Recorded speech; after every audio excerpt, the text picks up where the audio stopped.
Hi and welcome to my channel, The Simple Stitcher. My name is Emily and this is my latest stitching update.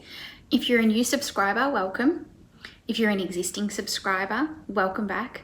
It's so great to have you, and I'm so pleased that you've taken the time to come back and watch another one of my videos. So in this video, I've got whips, I've got a little bit of haul, I've got a life update. So let's get straight into it. So I worked on a couple of projects over the last few weeks since I did my last video. I worked on my Heaven and Earth design, Heart and Soul. This one got quite a bit of work because I'm really enjoying stitching it. So this is where I'm at. So when you would have seen it last, I think I basically was only probably around there. So I've done this whole diagonal. This is actually the bottom of this page. And then, so now I'm on the shorter diagonal. So all my diagonals are going to get smaller. So this is going to be like my first page completion. So I'm very excited about that. Happy with how it's stitching up. Some of the detail is a little bit lost, I feel like, but you know, I think that's just sort of the way it goes, and as it gets bigger, as I get more stitched, it'll probably be better to see. Been making good progress on that. It's stitching up fairly well. I'm stitching this 1/1 on, I think it's 28 count, even weave or linen. And I'm really enjoying this. It's really nice the way that I'm getting some progress on it and getting some movement. There is confetti in this, but at the moment it's not too bad. So I'm enjoying that. So that was the one of the projects I spent most of the time on this since my last video.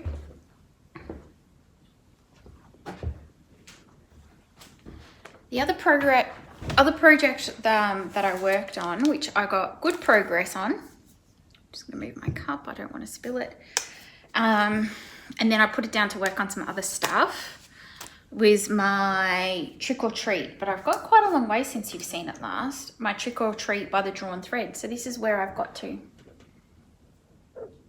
and I just absolutely love it. Really liking the way that it's turning out. I haven't done any of the back stitching yet. I've only done the main stitching. But it's looking really cool. So I've done the trick, the or, and I've done the TR for treat. So there's not that much to go. And then just back stitch it. And then that's done. I've stitched this with my own color selections, which I've done a previous video on selecting those, and the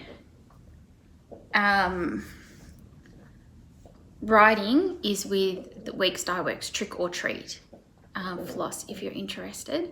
I ordered that specifically for this chart, and the fabric is just my own coffee tea dyed, an even weave that I coffee tea dyed really dark, using Priscilla and Chelsea's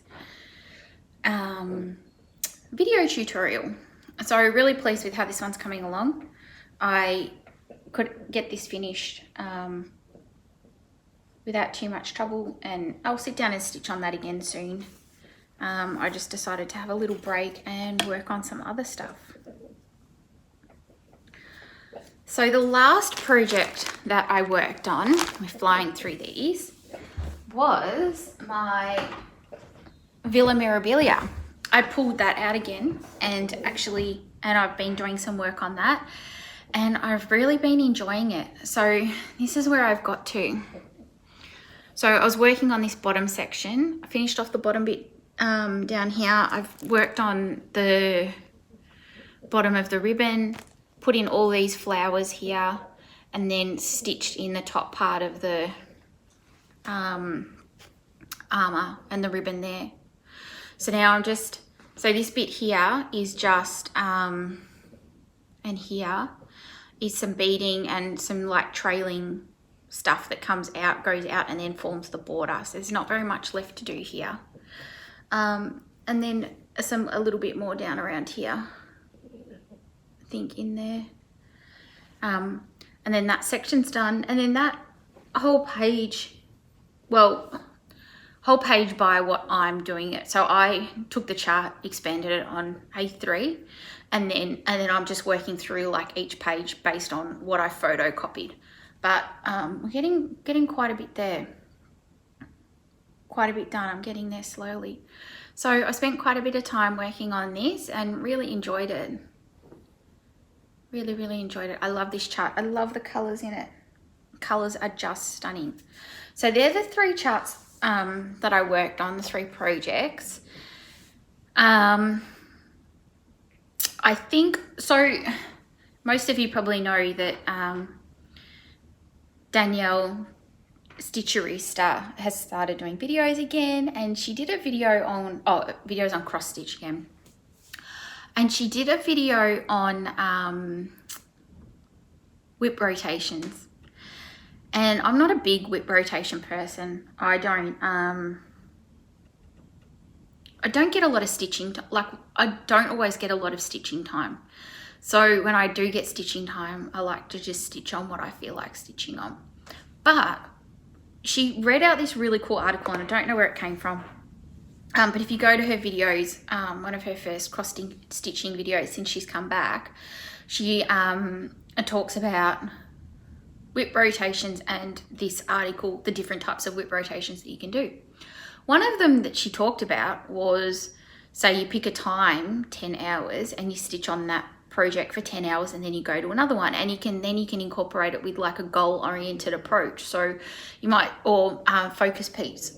So you might stitch 10 hours on the project, then you move on to your next project and you stitch 10 hours on that. But if the first one's your focus piece, you go back to that first focus piece and stitch 10 hours on that again. And then you'll go on to a new project and stitch 10 hours on that one. Then you go back to your focus piece. So you basically, sorry, I just kicked the table. You basically get more blocks of 10 hours on your focus piece project, but you still get to make progress on your other ones. So I thought that was a really good idea. I actually quite liked that idea, to still make progress on projects, work on them for a good period of time, because 10 hours, you can get quite a bit of progress on a piece if you stitch for 10 hours. But for me, like saying I'm going to rotate a piece every week, if I rotate a piece every week, I might only get 1, 2, 3 hours in that week. If I'm like, I might not even get anything stitched, so I might never get to work on pieces. So I really liked that idea. So I've probably done about 5 or 6 hours on my Villa Mirabilia since I picked it up and switched out my Haid. So I think I'm going to do another probably 4 or 5 hours and track those on my Villa Mirabilia, and I'll get quite a bit done in that time. And then I'm going to go back to my Heaven and Earth Design Heart and Soul. The reason that I'm going to go back to that and make that my next focus piece is because I want to get that page finished and get some progress on that one. Haids take quite a bit of time, and getting some progress on that and a page completed would be a really great thing. So I'm going to finish stitching on my Villa Mirabilia for another few hours.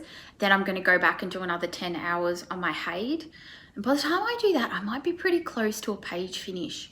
And then after that, I'm not sure, I might go do work on my Trick or Treat. And then we'll see. We'll see from there. The other project that I've been thinking that I wanted to pull out,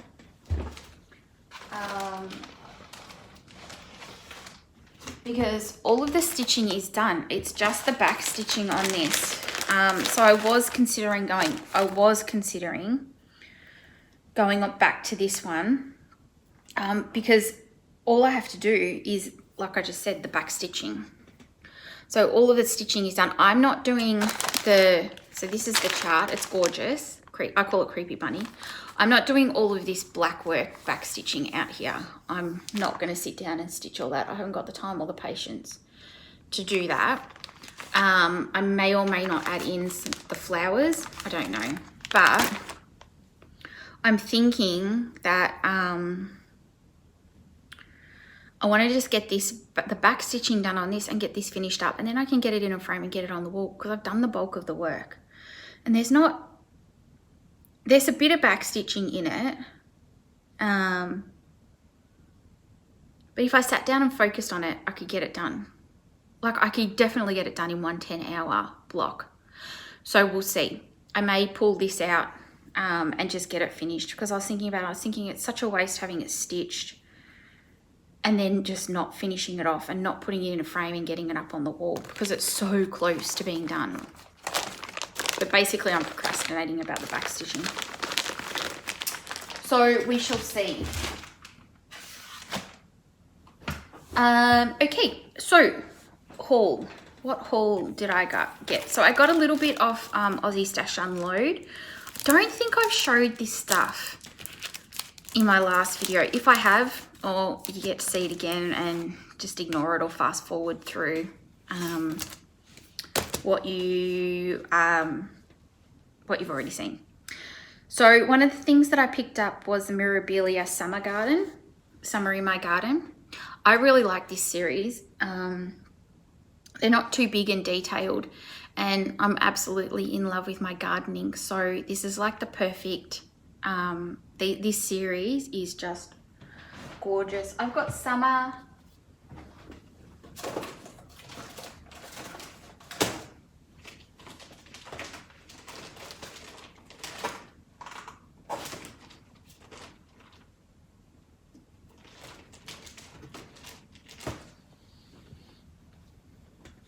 Can't see it. I think I might have autumn or winter, but I've got one of the other ones of these, so I'm going to get all of them and I'll probably stitch them all on the same fabric, but really looking forward to stitching these up. Maybe when I finish my Mirabilia I might pull out one of these for a bit of a lighter project because they're not as big as like a Mirabilia or Villa Mirabilia or like Angel of Love, which is the other one that I'm working on.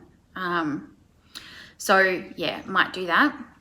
Then I got this really gorgeous Stacey Nash Primitives Old White Farmhouse sampler. Saw this and just fell in love with that. I thought it was so beautiful. I got Anne Grant 1829 by Shakespeare's Peddler. I thought this was beautiful. So one day I'll stitch that. I got a little Prairie Schooler with some Halloween pumpkins charts. Thought they were cute. So don't know when I'll get to them, but I thought they were sweet. And then I picked up 2 cross-stitch sampler books. I got Traditional Samplers, the world's most beautiful samplers for you to make at home. This one isn't quite what I expected. It's just sections of like samplers. So it's more like there's beautiful samplers in the pictures, but then they're not, there's no actual pattern for the whole thing. Like there's just bits. So it's more like you construct your own sampler using the big ones in here as an idea with the bits of charts, that little sections that are included. And that's a cool idea. It'd be really cool to come up with your own sampler and do that. But I don't know when I'm going to get to this because that takes quite a bit of time and energy and thought, and yeah, don't know if I'm that motivated at the moment. And then I also got cross-stitch antique style samplers, 30 cross-stitch designs inspired by traditional samplers. So this one's good. This one's got like different styles of samplers, and then has a chart that is in that style. So house samplers, for instance. And then it has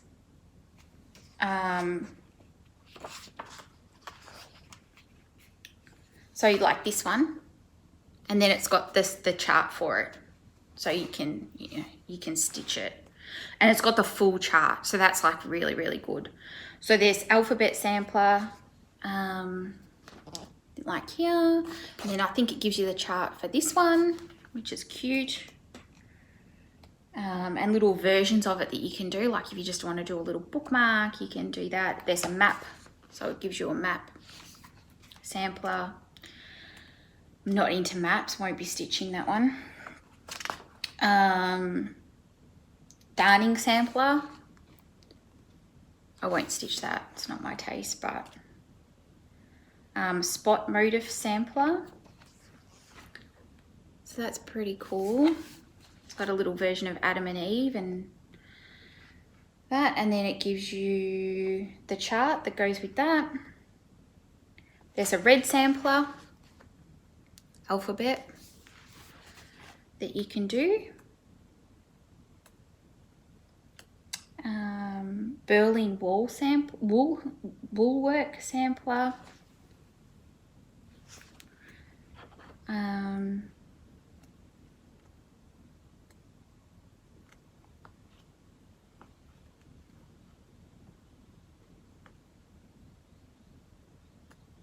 Band samplers. So there's lots of cool stuff, and they've actually got like the full picture of it, and then they've got the full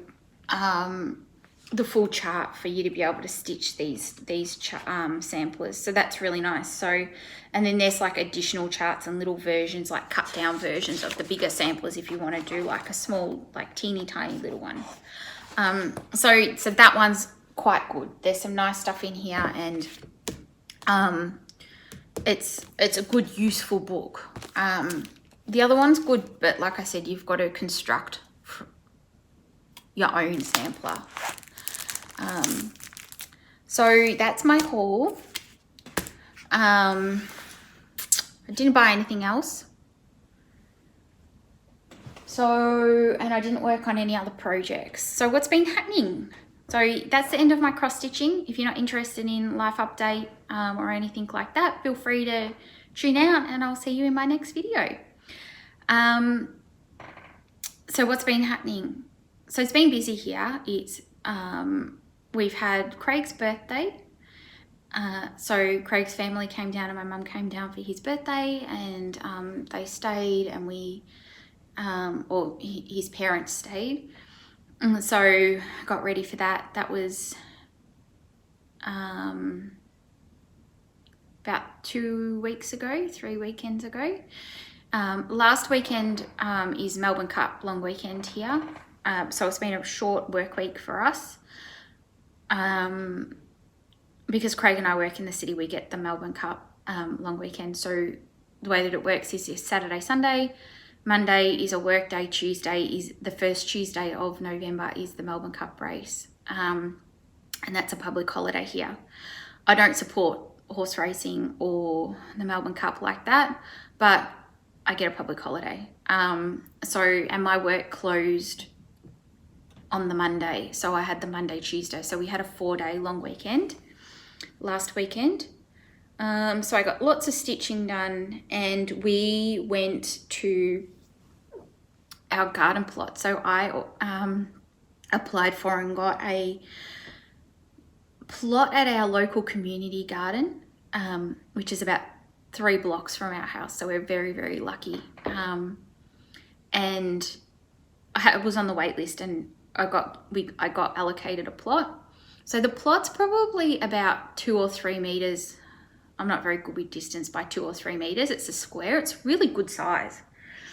So over the Melbourne Cup long weekend, the weekend before we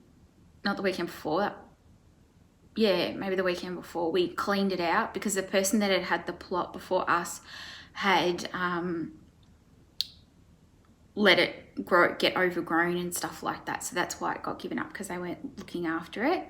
So we went down and we cleaned out all the grass, cleaned out the plants in there that were not what we wanted to use. So there was a big parsley, there was old bits of rose thorny rose in a pile in there. We pulled all that out. Lots of potatoes, so we harvested the potatoes that were in there and kept one plant. And so we just prepared the garden bed. So then this weekend gone, we went down and I planted a whole lot of seeds.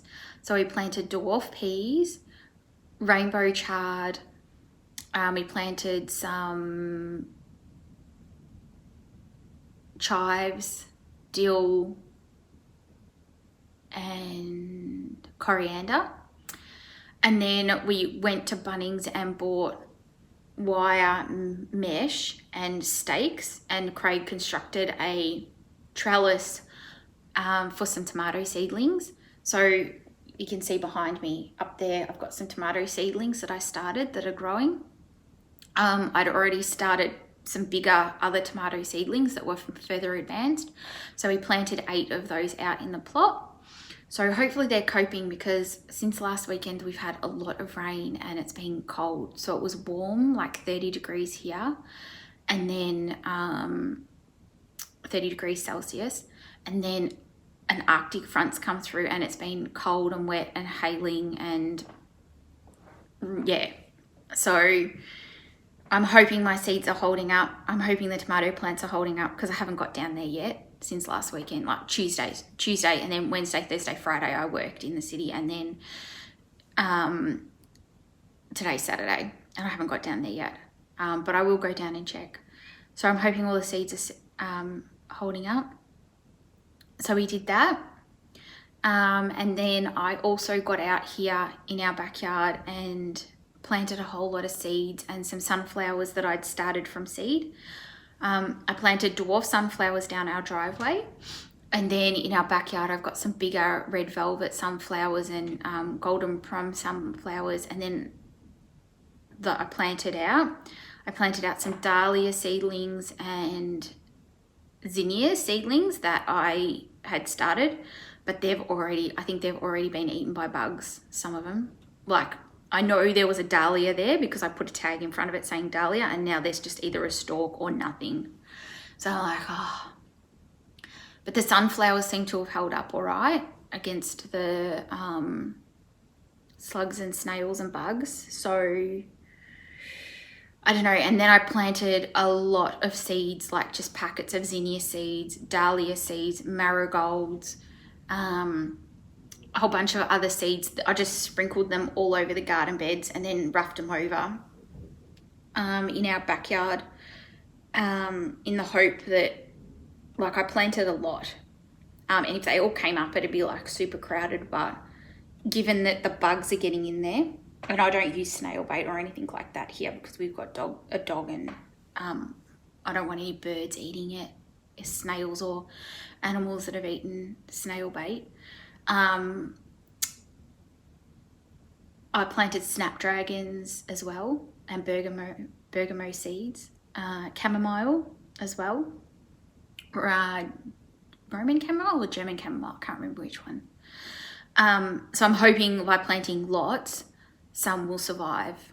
And then I planted some extra sunflower seeds that I had in packets that I hadn't started yet, because I found some of the sunflowers started well, like the dwarf ones in the little seedling starters, but the big ones just got too big and leggy too fast, and I don't have lights to keep them going. So they got really leggy really quickly. So the dwarf ones were good, but the bigger sunflowers, I think I just need to try and direct sow them. So I did that. I did lemon ones, chocolate ones, a really vibrant red sunflower, so some different types. So we'll see how they go. So it was a big gardening weekend. So this weekend I've gone to see my nutritionist, gone to the market, went and bought a whole lot of ingredients and things like that. So I did a lot of meal planning and prep so that I could cook a lot of meals this week in advance, because I don't have time to cook during the week. So hopefully I can have 3 home-cooked meals every day without needing to buy food or lunch or anything like that. So I bought I made in the pressure cooker for the first time, and it seemed to go okay. Chili con carne, which I'm gonna then, we're not having that tonight. I've just cooked it. I'm waiting for it to cool, and then I'm gonna bag it up and freeze it so we can pull it out for a meal, for a dinner or a lunch when we need it. I'm gonna do garlic chicken, maybe this afternoon or maybe tomorrow. I got a whole snapper at the market today, so we're gonna have whole snapper with veggies and salad for dinner. And then I got from the supermarket, I grabbed a whole chicken, so I'm going to do a whole chicken in the pressure cooker tomorrow, and I'm going to roast some veggies for dinner. So we'll have that for dinner, and then that'll give us lunch for the next day. So for Monday we can have leftover roasted or pressure cooked chicken and roast veggies, and then hopefully out of that I'll get the broth, like the juices from the chicken, which I'll freeze and store. And then I just planned some salads and things like that, and then by the time we do all that, and then Craig organises 1 or 2 dinners during the week, we should be able to get through the week with all home cooked food that we know what we're eating. So we'll see. So I've done one thing, and the pressure cooker was easy. I tried it years and years ago once before, and it turned out really horrible. But I didn't really follow a recipe. I followed the instructions in the book, but I don't think I understood the book, the manual for the pressure cooker. And I think I overcooked the chicken, and it was really yucky. It wasn't very nice. And I had people over for it, and everyone's like trying to eat this like really horrible, overcooked, dry, tough chicken that I cooked in the pressure cooker. It wasn't very nice. But the chili con carne that I've done, I think that's going to come out. That's come out all right. And I think this time with the chicken breast that I'm going to do, because I understand the timing and I'm going to follow a recipe, I think that'll come out all right. So we'll see. Wish me luck for that. So I think that's it. I think that's all. This weekend, like I said, cooking, prepping food, relaxing. I think I'm going to sit down and do a little bit of stitching now. I'm tired. I've been running around. I'm going to have a rest. And then tomorrow, I don't know, clean the house. I've got to do that at some point. And my mum's coming down, so we're going to have lunch with her. And then I'll do some more food prep, because I don't think I'll get everything done today. And I want to make some breakfast stuff as well. And I'll try and get down to the garden plot and check that and make sure that's okay. By the time we do that, the weekend's going to be over. And then it's going to be Monday, and it's a really busy week ahead at work, which I'm not looking forward to. So, yeah. I don't think there's anything else. Oh, I have a new post up on my blog, Tabitha by M. So if you go to tabithacreative.com, you'll see my blog post if you're interested in that. This one is on the uses for some of the uses for lemon essential oil. So you can have a read of that. You can find my Instagram channel, Tabitha by M, which will also have notifications of any blog posts and things like that that are on there. And don't forget to follow me on Instagram for The Simple Stitcher as well. So I hope you've enjoyed the video, the update, the stitching, the haul. If you like the videos, don't forget to like and subscribe. Otherwise, I will see you in my next video. If you've got any questions or comments, just leave them down below and I'll answer them in my next video. Okay, bye.